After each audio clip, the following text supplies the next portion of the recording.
ഉത്തർപ്രദേശിലെ ഹത്രസിൽ തിക്കിലും തിരക്കിലും പെട്ട് 80 പേർ മരിച്ചു. പ്രാർത്ഥനാ ചടങ്ങിനിടയിലാണ് അപകടം സംഭവിച്ചത്. വിവരങ്ങളുമായി നാഷണൽ ഡെസ്കിൽ നിന്ന് ശ്രീജിത്ത് ബാലകൃഷ്ണൻ ചേരുന്നു. ശ്രീജിത്ത്, വലിയ ദുരന്തം, ഒരു മഹാദുരന്തം സംഭവിച്ചിരിക്കുന്നു. ഇത് എങ്ങനെയാണ് ഈ അപകടം നടന്നത്? യു.പി. സർക്കാർ സ്വീകരിച്ച നടപടികൾ എങ്ങനെയാണ്? ആശുപത്രിയിൽ ചികിത്സയിലുള്ളവരുടെ ആരോഗ്യനില എങ്ങനെയാണ്? ഈ സംഭവ സ്ഥലത്തേക്ക് പ്രത്യേക സംഘം പരിശോധനയ്ക്കായി എത്തിയിട്ടുണ്ടോ? മന്ത്രിമാരെ അടക്കം നിയോഗിച്ചിട്ടുണ്ടോ യു.പി. സർക്കാർ? രാജ്യത്തെ നടുക്കിയ വലിയ ദുരന്തമാണ് ഹത്രസ് ജില്ലയിൽ ഉണ്ടായിട്ടുള്ളത്. ഒരു പ്രാർത്ഥനാ ചടങ്ങിനിടെയാണ് ഈ ദുരന്തം ഉണ്ടായിട്ടുള്ളത്. അത് ഇന്ന് തിങ്കളാഴ്ച രാവിലെ മുതൽ തുടങ്ങിയ ഭോല ഗുരു എന്ന് പറയുന്ന ഒരു പ്രാദേശിക ഗുരുവിന്റെ നേതൃത്വത്തിലാണ് ശൈവക്ഷേത്രത്തിൽ ഈ പ്രാർത്ഥനാ ചടങ്ങുകൾ നടന്നത്. ഏതാണ്ട് 2000-ലധികം ആളുകൾ പങ്കെടുത്തിരുന്നതാണ് നമുക്കറിയാൻ കഴിയുന്നത്. പക്ഷേ 10,000-ഓളം പേർ പങ്കെടുത്തു എന്നാണ് അനൌദ്യോഗിക കണക്കുകൾ നമുക്കിപ്പോൾ ലഭിക്കുന്നത്. മാനവമാർഗം മിലാൻ സംഭാവന സംഘമാണ് ഈ പരിപാടി നടത്തിയത്. വലിയ ആൾക്കൂട്ടം, 2 വില്ലേജുകളിൽ നിന്നുള്ള വലിയ ആൾക്കൂട്ടമാണ് ഈ ചടങ്ങിലേക്ക് എത്തിയത്. ബഹുഭൂരിപക്ഷവും സ്ത്രീകളായിരുന്നു. അതുകൊണ്ട് തന്നെ മരണപ്പെട്ടവരുടെ എണ്ണത്തിലും സ്ത്രീകളുടെ എണ്ണമാണ് കൂടുതലുള്ളത്. 80-ലധികം പേർ മരിച്ചുവെന്നും 100-ലേറെ പേർക്ക് പരിക്കേറ്റു എന്നുള്ള വിവരമാണ് നമുക്ക് ഇപ്പോൾ നൽകാൻ കഴിയുന്നത്. ഏതാണ്ട് ഈ സത്സംഗിന് വലിയ ആൾക്കൂട്ടം എത്തിയെങ്കിലും അതിനെ ക്രമീകരിക്കാനോ ആൾക്കൂട്ടത്തെ നിയന്ത്രിക്കാനോ ആവശ്യമായ സുരക്ഷാ സജ്ജീകരണങ്ങൾ അവിടെ ഉണ്ടായിരുന്നില്ല എന്നുള്ളതാണ് അപകടത്തിന്റെ കാഠിന്യം കൂട്ടാൻ കാരണം.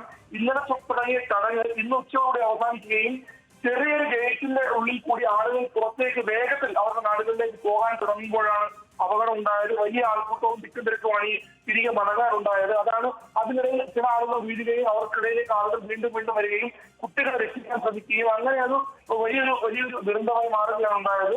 ഏതാണ്ട് ഇന്ന് 2 മന്ത്രിമാരോടും DGP-യോടും ചീഫ് സെക്രട്ടറിയോടും അവിടെ എത്താനാണ് മുഖ്യമന്ത്രി യോഗി ആദിത്യനാഥ് നിർദ്ദേശം നൽകിയത്.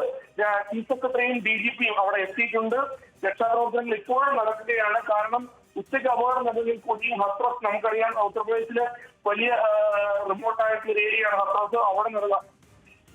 അവിടെ രതിവൻപൂർ എന്ന് പറഞ്ഞ ഗ്രാമത്തിലാണ്, വില്ലേജിലാണ് അപകടം ഉണ്ടായിട്ടുള്ളത്.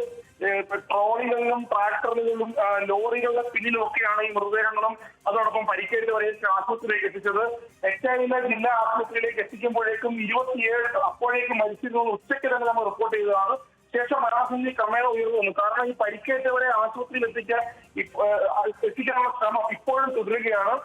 മരിച്ചവർ ആരൊക്കെയാണെന്നോ അവരുടെ വിവരങ്ങൾ എന്താണെന്നോ ഇപ്പോഴും സ്ഥിരീകരിക്കാൻ കഴിഞ്ഞിട്ടില്ല. അതുകൊണ്ട് തന്നെ മരണസംഖ്യ സംബന്ധിച്ച് ഇനിയും വ്യക്തമായ റിപ്പോർട്ടുകൾ നമുക്ക് നൽകാൻ കഴിയില്ല. കാരണം ഈ ആൾക്കൂട്ടം ഏതാണ്ട് 2000-ഓളം എന്ന ഔദ്യോഗികവും 10,000 എന്ന അനൌദ്യോഗികവും എന്ന് പറയുമ്പോൾ സ്വാഭാവികമായും മരണസംഖ്യ ഉയരാനാണ് സാധ്യത.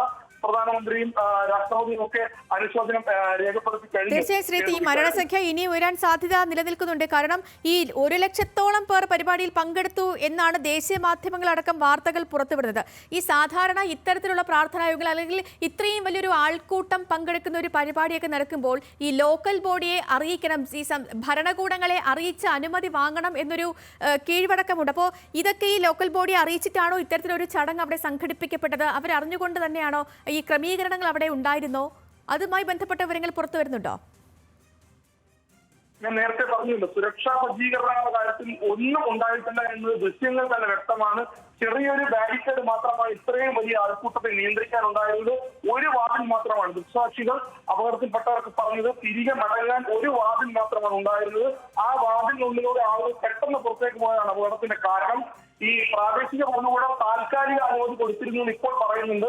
പക്ഷെ ഇത് എന്താ വെച്ചാൽ ഉത്തർപ്രദേശിലൊക്കെ ഇത്തരം സംഭവങ്ങൾ, ഈ സത്സംഗ് പ്രാർത്ഥനാ പരിപാടികളൊക്കെ സ്വാഭാവികമായി എല്ലാ വർഷവും മാസാമാസങ്ങളൊക്കെ നടക്കുന്നതാണ്.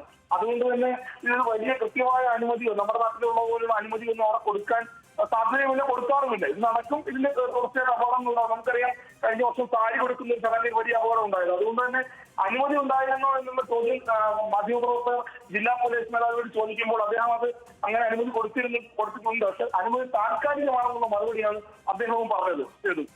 ശരി ശ്രീ, എന്താണെങ്കിലും അത്യന്തം ദാരുണമായ ഒരു സംഭവം, ഒരു വലിയ ദുരന്തത്തിന്റെ വാർത്ത തന്നെയാണ് പുറത്തു വരുന്നത്. ഉത്തർപ്രദേശിലെ ഹത്രസിലാണ് മതപരിപാടിക്കിടയിൽ തിക്കിലും തിരക്കിലും പെട്ട് 80-ലധികം പേർക്ക് ജീവൻ നഷ്ടപ്പെട്ടിരിക്കുന്ന വാർത്തകൾ പുറത്തു വന്നിരിക്കുന്നത്.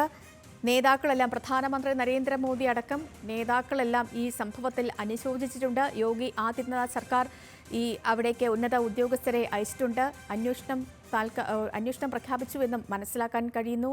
എന്താണെങ്കിലും അത്യന്തം ദാരുണമായ ഒരു സംഭവം തന്നെയാണ്. ഒരു മതപരിപാടിയിൽ പങ്കെടുത്ത് തിക്കിലും തിരക്കിലും ഒക്കെ പെട്ട്, അതും ഈ ചൂട് അതിനൊക്കെ പെട്ട് 90 പേർ കുഴഞ്ഞു വീണ് മരിക്കുക എന്ന് പറയുന്നത് അത്യന്തം ദാരുണമായ ഒരു സംഭവം തന്നെയാണ്. ഒത്തിരി പേർക്ക് പരിക്കേറ്റു എന്നാണ് അറിയപ്പെടുന്നത്. അങ്ങനെയാണെങ്കിൽ മരണസംഖ്യ ഇനി ഉയരാനുള്ള സാധ്യതയും നിലനിൽക്കുന്നുണ്ട്.